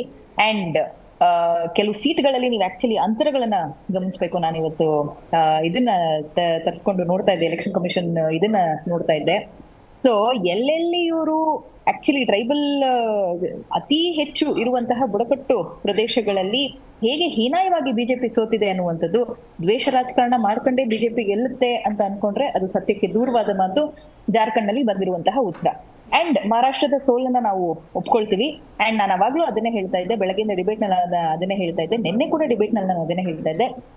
ಮಹಾರಾಷ್ಟ್ರ ಕೇವಲ ಕಾಂಗ್ರೆಸ್ಸಿನ ಸೋಲು ಅಥವಾ ಗೆಲುವಲ್ಲ, ಅದು ಮಹಾ ವಿಕಾಸ್ ಅಗಾಡಿ. ಯಾಕೆ ಅಂದ್ರೆ ಅಲ್ಲಿ ಸ್ಟೇಕ್ ಹೋಲ್ಡಿಂಗ್ ಜಾಸ್ತಿ ಇದ್ದಿದ್ದಂಥದ್ದು ಉದ್ಧವ್ ಠಾಕ್ರೆಯ ಶಿವಸೇನೆಗೆ ಮತ್ತು ಶರದ್ ಪವಾರ್ ಅವರ ಎನ್ಸಿಪಿಗೆ. ಸೊ ಆ ಎರಡೂ ಪಕ್ಷಗಳನ್ನ ಜೊತೆಗೆ ಕರ್ಕೊಂಡು ಹೋಗುವಲ್ಲಿ ಕಾಂಗ್ರೆಸ್ ಒಂದು ನೇತೃತ್ವವನ್ನ ವಹಿಸಿತ್ತು. ಎಲ್ಲೋ ಒಂದು ಕಡೆ ಬಹುಶಃ ನಮ್ಮ ಸೀಟ್ ಶೇರಿಂಗ್ ಅಲ್ಲಿ ಇನ್ನೊಂದಷ್ಟು ನಾವು ಅದನ್ನ ಸ್ಮೂತ್ ಆಗಿ ಹ್ಯಾಂಡಲ್ ಮಾಡಬಹುದಿತ್ತೇನೋ. ಆದ್ರೆ ಒಂದು ವಿಚಾರ ನೀವು ಗಮನಿಸಬೇಕಾಗಿರುವಂತದ್ದು, ಬಿಜೆಪಿ ಇದಕ್ಕೆ ಉತ್ತರ ಕೊಡ್ಲೇಬೇಕಾಗತ್ತೆ, ಇನ್ಕ್ಲೂಡಿಂಗ್ JDS. ಗ್ಯಾರಂಟಿಯನ್ನ ನಾನು ಒಪ್ಕೊಳ್ಳೋದಿಲ್ಲ, ಗ್ಯಾರಂಟಿಯನ್ನ ನಾನು ಅಕ್ಸೆಪ್ಟ್ ಮಾಡೋದಿಲ್ಲ, ಗ್ಯಾರಂಟಿ ಕೊಟ್ರೆ ರಾಜ್ಯ ದಿವಾಳಿ ಆಗ್ಬಿಡುತ್ತೆ, ದೇಶ ದಿವಾಳಿ ಆಗ್ಬಿಡುತ್ತೆ ಅಂತ ಹೇಳುವಂತಹ ಕಾಂಗ್ರೆಸ್, ಬಿಜೆಪಿ ಮತ್ತು JDS ಇವತ್ತಿನ ದಿನ ಒಂದು ವಿಚಾರನ ಅರ್ಥ ಮಾಡ್ಕೋಬೇಕಾಗುತ್ತೆ. ಗ್ಯಾರಂಟಿ, ಲಾಡ್ಲಿ ಬೆಹನ್ ಅನ್ನುವಂತಹ ಗ್ಯಾರಂಟಿಯನ್ನ ರಾತ್ರೋರಾತ್ರಿ ಅನೌನ್ಸ್ ಮಾಡಿದಂತಹ ಶಿಂದೆ ಅವರು ಅದನ್ನ ಜಾರಿಗೆ ತಗೊಂಡ್ಬಂದು 2 ಲಕ್ಷ ಕೋಟಿ ಆ ಒಂದು ಹೂಡಿಕೆ, ಆ ಒಂದು ಯೋಜನೆಗೆ ಅವರು ತೆಗೆದಿಟ್ರು. ಇದಕ್ಕೆ ಹಣ ಎಲ್ಲಿಂದ ತಗೊಂಡ್ಬರ್ತಾರೆ, ಇದಕ್ಕೆ ಎಲ್ಲಿಂದ ಪೂರೈಕೆ ಮಾಡ್ತಾರೆ, ಇದಕ್ಕೂ ಅವ್ರು ಉತ್ತರ ಕೊಡ್ಬೇಕಾಗತ್ತೆ. ಆ ರೀತಿ ಉತ್ತರ ಕೊಡುವಂತಹ ಮನಸ್ಥಿತಿಯಲ್ಲಿ ಅವ್ರು ಇಲ್ಲ ಅಂತಂದ್ರೆ ನಾಳೆಯಿಂದಾನೇ ಬಹಿರಂಗವಾಗಿ ಕ್ಷಮೆ ಕೇಳಬೇಕಾಗತ್ತೆ. ಬಡವರಿಗೆ ಸಲ್ಲುತ್ತಾ ಇರುವಂತಹ ಗ್ಯಾರಂಟಿಗೆ ನಾವು ಅವಮಾನ ಮಾಡಿದೀವಿ, ಬೇರೆ ಕಡೆ ರಾಜ್ಯಗಳಲ್ಲಿ ಗೆಲ್ಲೋದಕ್ಕೆ ನಾವು ಗ್ಯಾರಂಟಿಯನ್ನ ಬಳಸ್ಕೊಂಡಿದೀವಿ, ಹಾಗಾಗಿ ಇನ್ನು ಮೇಲಿಂದ ನಾವು ಗ್ಯಾರಂಟಿಯನ್ನ ಮಾತಾಡೋದಿಲ್ಲ ಅನ್ನುವಂಥದ್ದು. ರೈಟ್. ಪ್ರಶಾಂತಿ ನೀವೇನು ಮೇಡಮ್, ನಾನು ಬಯಸ್ತೇನೆ, ನೀವು ಕಾಂಗ್ರೆಸ್ ಅವರು ಗ್ಯಾರಂಟಿ ಕೊಟ್ವಿ ಇದೆ ಒಂದು ಏನಂತ ಹೇಳಿದ್ರೆ, ನಾನು ಆವಾಗಿಂದ ಹೇಳ್ತಾ ಇದ್ದೀನಿ, ಗೂಬೆ ಕುಳಿಸ್ತಾ ಇದ್ದಾರೆ ಪಾಪ ಹಳ್ಳಿ ಜನ, ಕೆಲವರು ಬಡವರು, ಅವ್ರಿಗೆ ಪಾಪ ನಿಜಕ್ಕೂ 1 ತಿಂಗಳು ಬಂದ್ರೆ ಮತ್ತೊಂದು ತಿಂಗಳು ಬರ್ತಾ ಇಲ್ಲ ಗ್ಯಾರಂಟಿ. ನೀವು ಗ್ಯಾರಂಟಿ ಅಷ್ಟರಲ್ಲಿ ಎಷ್ಟು ದೋಚ್ತಾ ಇದ್ದೀರಾ ನೋಡಿ. ನೀವು ದೀಪಾವಳಿಗೆ ಬಂದ ದುಡ್ಡು ಬಂದಿಲ್ಲ, ನೀವು ಇದಕ್ಕೆ ಏನೋ ಗೌರಿ ಹಬ್ಬಕ್ಕೆ ಬಂದ ದುಡ್ಡು. ಅರ್ಥ ಆಯ್ತು ನಿಮ್ದು ವಿಷಯ. ಪ್ರತಿಪಕ್ಷದಲ್ಲಿದ್ದೀರಿ, ವಿರೋಧ ಪಕ್ಷ ಅನ್ಕೋಬೇಡಿ. ಪ್ರತಿಪಕ್ಷದ ಸ್ಥಾನದಲ್ಲಿ ಕೂತ್ಕೊಂಡು ಗ್ಯಾರಂಟಿ ಸರಿಯಾಗಿ ಸಮರ್ಪಕವಾಗಿ ತಿಂಗಳ ಬಂದಿಲ್ವಾ, ಕ್ಲಾಸ್ ತಗೊಳ್ಳಿ. ಆಡಳಿತ ಪಕ್ಷ ಎಡವಿದಾಗ, ತಪ್ಪು ಮಾಡಿದಾಗ ಸರಿಯಾದ ರೀತಿಯ ಕ್ರಮ ತಗೊಳ್ಳಿ. ಸರ್ಕಾರ ಬೀಳಿಸುವ ಪ್ರಯತ್ನಕ್ಕಿಂತ ಸರಿದಾರಿಗೆ ನಡೆಸುವಂತ ಪ್ರಯತ್ನಗಳಾದ್ರೆ ಜನ ಸುಭಿಕ್ಷವಾಗಿರ್ತಾರೆ ಅಂತ. ಕರೆಕ್ಟ್, ಹೌದು, ಒಳ್ಳೆ ಮಾತು. ಥ್ಯಾಂಕ್ ಯು ರುದ್ರಯ್ಯ ಕಾರ್ಯಕ್ರಮದಲ್ಲಿ ಭಾಗಿಯಾಗಿದ್ದಕ್ಕಾಗಿ ಧನ್ಯವಾದಗಳು. ಒಟ್ಟಾರೆ ಬಹಳ ಮುಖ್ಯವಾಗಿ ಬಹಳ ಕುತೂಹಲವನ್ನು ಕೆರಳಿಸಿತ್ತು. ರಾಜ್ಯದ ಉಪಚುನಾವಣೆ ಅಂತ ಸಂದರ್ಭದಲ್ಲಿ ಅಥವಾ ಜಾರ್ಖಂಡ್ ಇರ್ಬೋದು, ಮಹಾರಾಷ್ಟ್ರ ಇರ್ಬೋದು, ಫಲಿತಾಂಶ ಅಂತೂ ಹೊರಗೆ ಬಂದಿದೆ. ಈ ಕ್ಷಣಕ್ಕೂ ಕೂಡ ಜಿ ಕನ್ನಡ ನ್ಯೂಸ್ ಒಂದು ಮನವಿಯನ್ನು ಮಾಡುತ್ತೆ. ಜನಪ್ರತಿನಿಧಿಗಳು ಅಂತ ಆಯ್ಕೆಯಾಗಿದ್ದೀರಿ, ಇಚ್ಛಾಶಕ್ತಿಯಿಂದ, ಆತ್ಮಶಕ್ತಿಯಿಂದ ಜನಸೇವೆಯನ್ನು ಮಾಡ್ಕೊಂಡು ಹೋಗಿ. ಯಾಕಂದರೆ ಇಷ್ಟು ಇನ್ವೆಸ್ಟ್ ಮಾಡಿದ್ದೀನಿ, ರಿಟರ್ನ್ಸ್ ಇಷ್ಟು ತೆಗಿಬೇಕು ಅನ್ನುವಂತಹ ಮನೋಭಾವ ಇದ್ದರೆ ಯಾವುದೇ ಕಾರಣಕ್ಕೂ ಕೂಡ ಭ್ರಷ್ಟಾಚಾರ ಮುಕ್ತ ದಕ್ಷ ಆಡಳಿತವನ್ನು, ಸರ್ವಜನಾಂಗದ ಶಾಂತಿಯನ್ನು ನಾವು ಖಂಡಿತವಾಗ್ಲೂ ಕಾಣೋದಕ್ಕಾಗೋದಿಲ್ಲ. ಆ ಜನಪ್ರತಿನಿಧಿಗಳು ಸೇವಕರಾಗಿ ನಿರಂತರವಾಗಿ ರಾಜ್ಯವನ್ನು, ಕ್ಷೇತ್ರವನ್ನು, ದೇಶವನ್ನು ಮುನ್ನಡೆಸುವಂಥ ಕೆಲಸದಲ್ಲಿ ಇರಲಿ ಅಂತ ಹೇಳ್ತಾ ಇವತ್ತಿನ ಕಾರ್ಯಕ್ರಮವನ್ನು ಮುಗಿಸೋಣ. ನೋಡ್ತಾ ಇರಿ ಜಿ ಕನ್ನಡ ನ್ಯೂಸ್, ಸತ್ಯದ ಸುದ್ದಿಯ ಜೀವಾಳ.